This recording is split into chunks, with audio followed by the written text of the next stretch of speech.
Bugun bu mavzuning nomi aka-ukaning o'rtasida bo'lgan mavzu. Bu mavzuga nima deb at qo'yadi biroz o'ylanib, akamga xat deb, akamga, jigarimga xat deb at qo'ydim. Mavzuning nomi, xutbaning nomi akamga xat. Qaysi biringiz bu joyda o'zini akasini yomon ko'radi? Qo'lini ko'tarsin. Qaysi biringiz ukasidan nafratlanadi? Ko'rishmagan qancha bo'lib ketdi? Qo'lini ko'tarsin, aytsin, men yomon ko'raman akamni, ukamni deb. Nima ko'tarmayapsizlar? 4 ta 5 ta shu yerda bilaman men. Bir-birini yomon ko'rib, adovatlar bor. Nima ko'tarmayapsizlar? Uyalyapsizlarmi? Haqiqatdan shunaqa bir mavzular bor. Ochiqlikdan uyalamiz, xijolat bo'lamiz. Men bugun sizlar bilan har bittamiz ochiqcha gaplashamiz. Haqiqatdan bu mavzu aka-ukalarning, jigarlarning mavzusi bizning jamiyatimizda muammo bo'lib qoldi. Ba'zida akasi, ukasi borib oron ochiq qilay, kechirim so'ray, birgalik qilaylik deydi, borib nima deyman deydi. Sukut saqlaydi. Sukut saqlagan bilan uning dardi ichida, alam ichida, jigarida. Shuning uchun bugungi mavzu akamga xat deb birinchi bo'lib men boshlab beraman sizlarga. Mumkin meni o'ziga borib ayta olmasam kerak akamga. Uyalishim mumkin. Yoki xijolat bo'laman, yoki borsam meni eshitmasi mumkin. Bor ketdi. Endi bu dunyoda har bittamiz dunyoning matolariga, mashaqqatlariga, muammolariga kirib ketganmiz. Ey aka, ey sevimli aka, esizdami? Bir xonali uyda katta bo'lganmiz. Ha, uy eski bo'lsa ham, endi buzilib ketaman desa ham, biz uyda juda ham baxtli bo'lganmiz.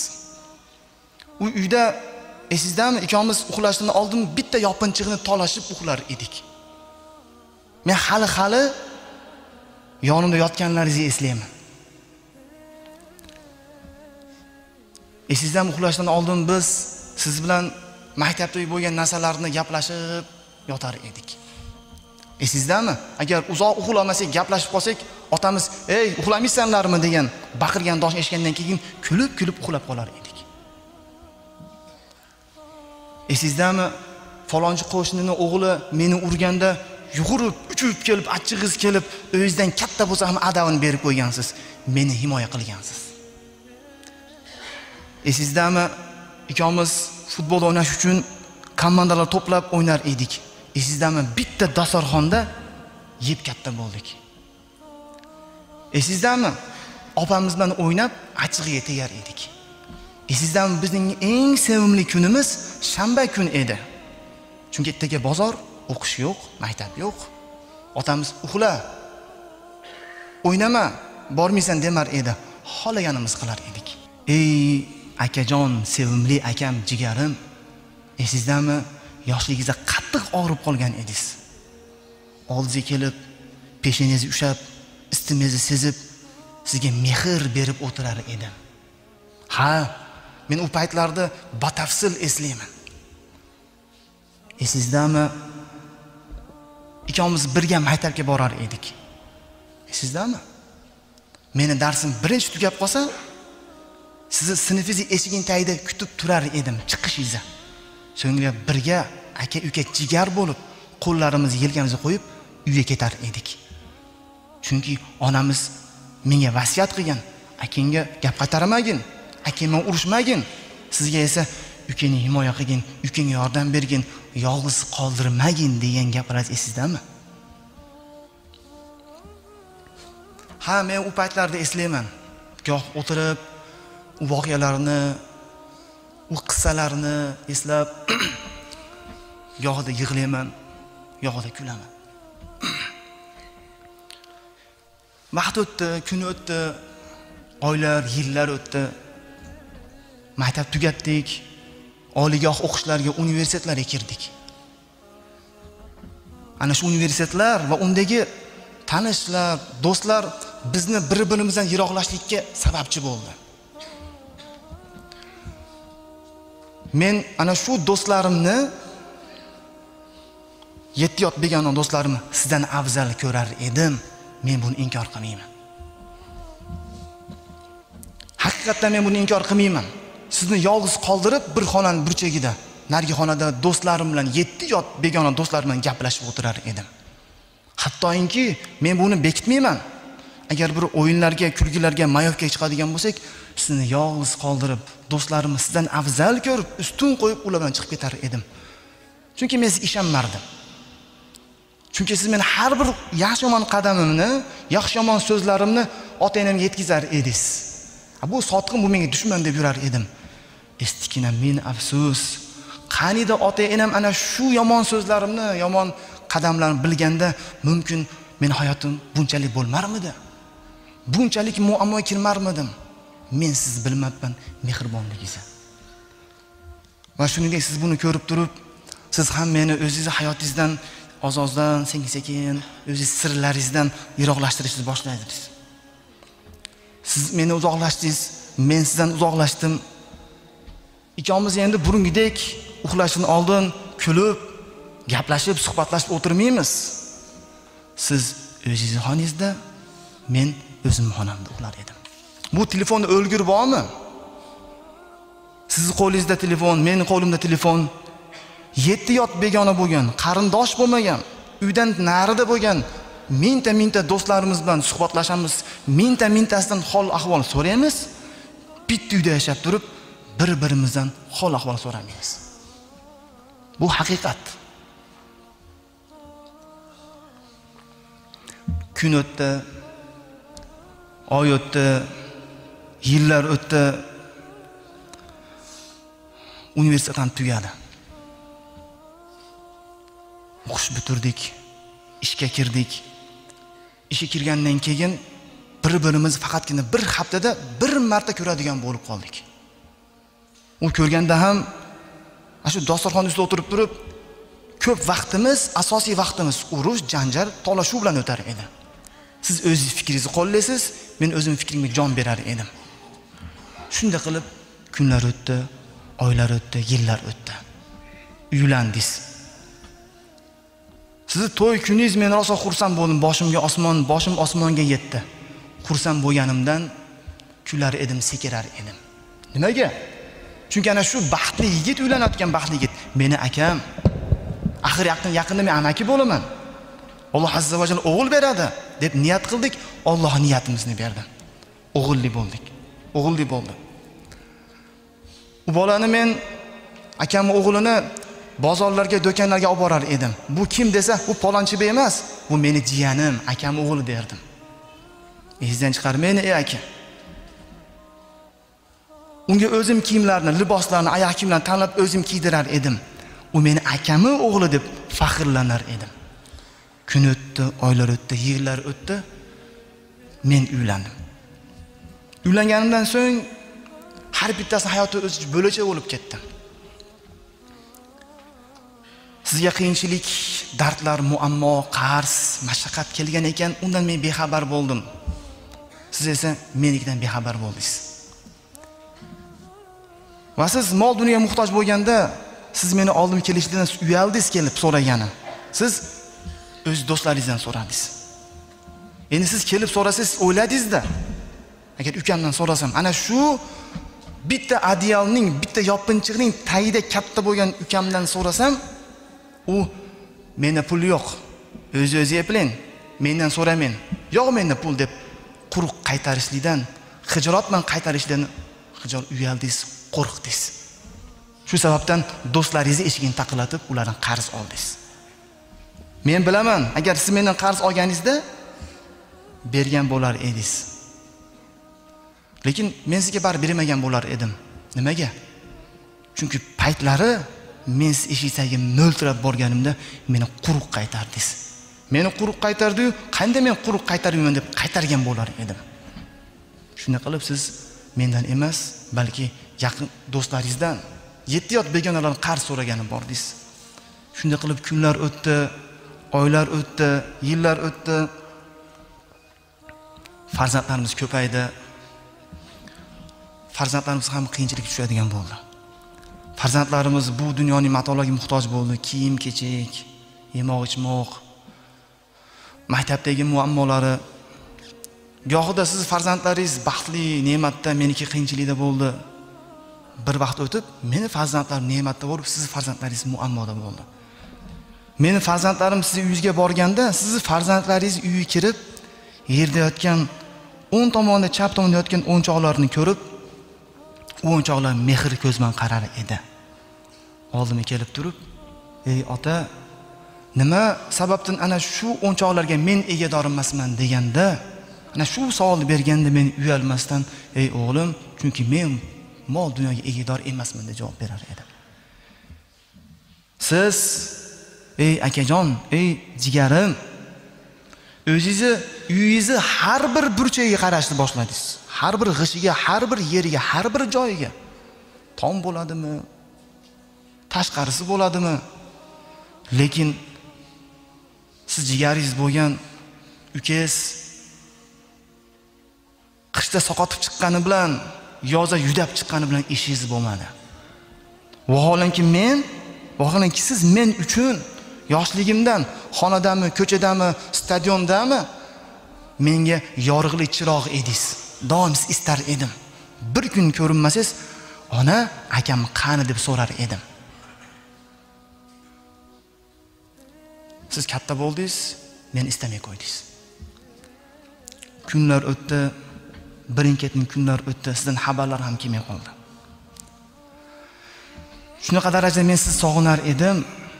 O'tirib, chiroyli bir aka-ukalarning haqida aytgan seriallar ko'rib qolsam,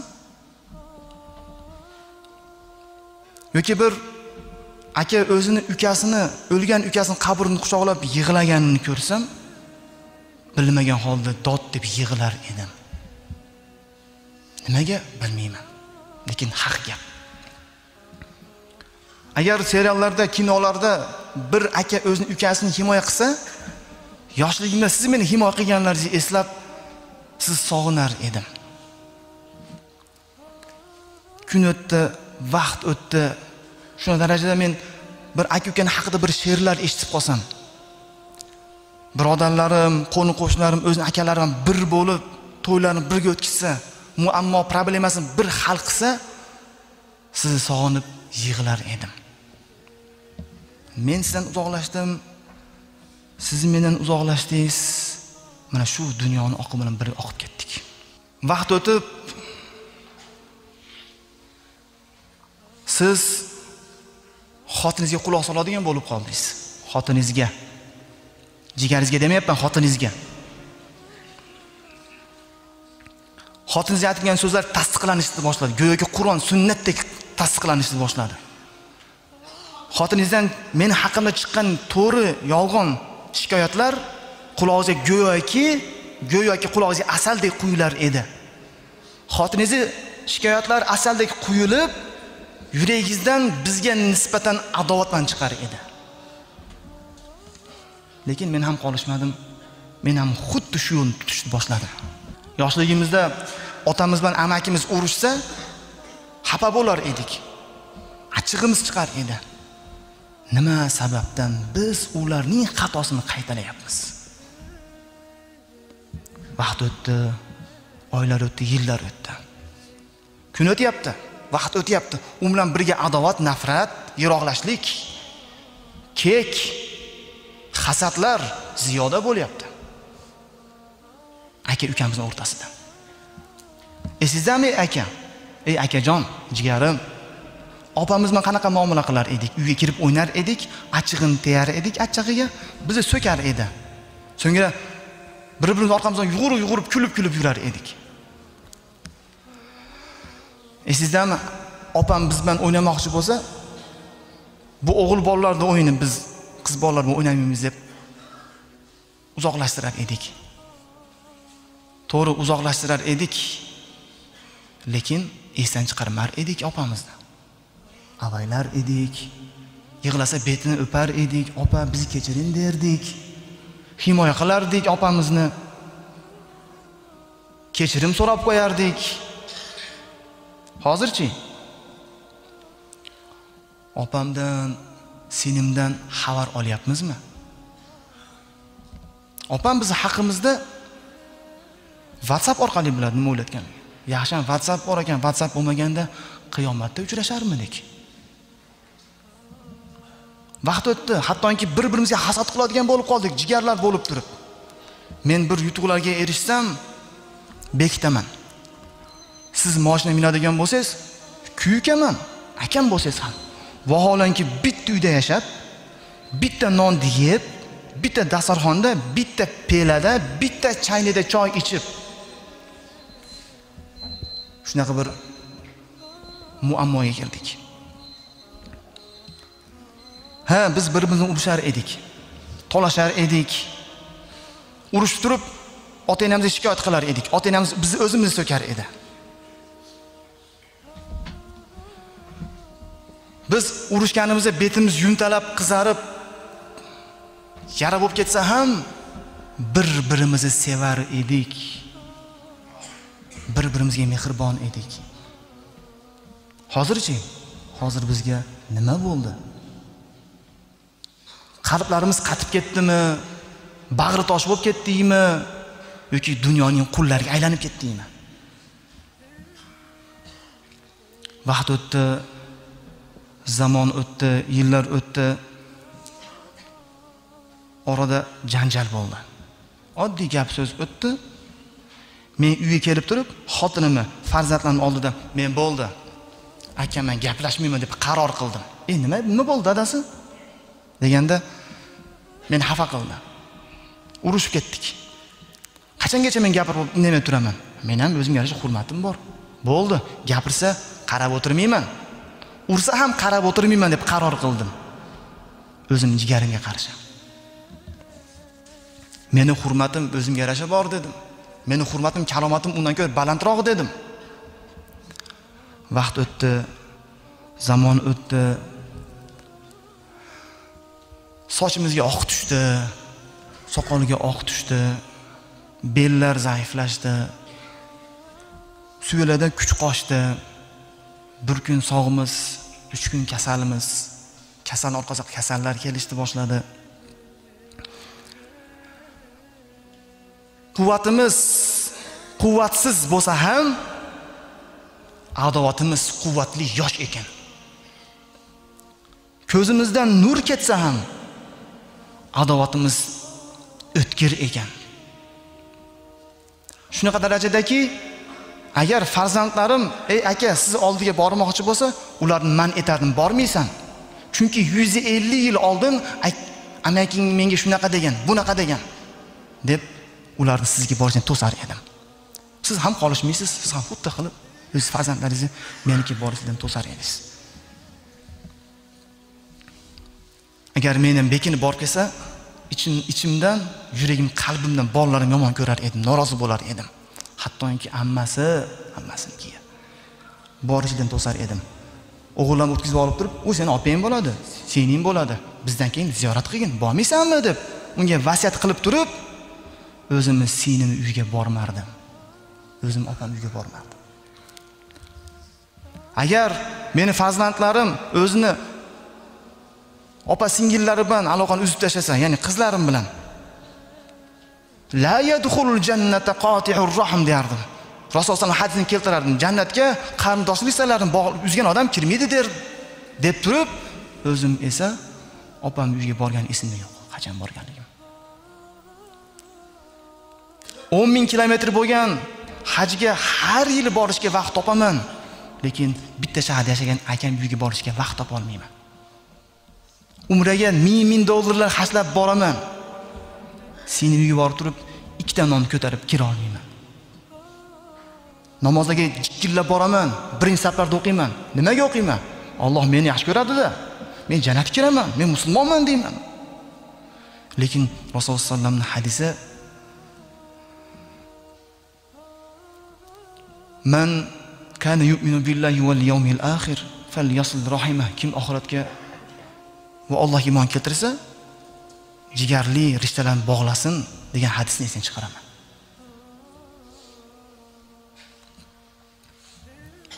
Opam yoki akam uyiga boradigan bo'lsam ham ularda faqat reanimatsiyaga yotib qolgandan keyin boraman. Noilojlikdan.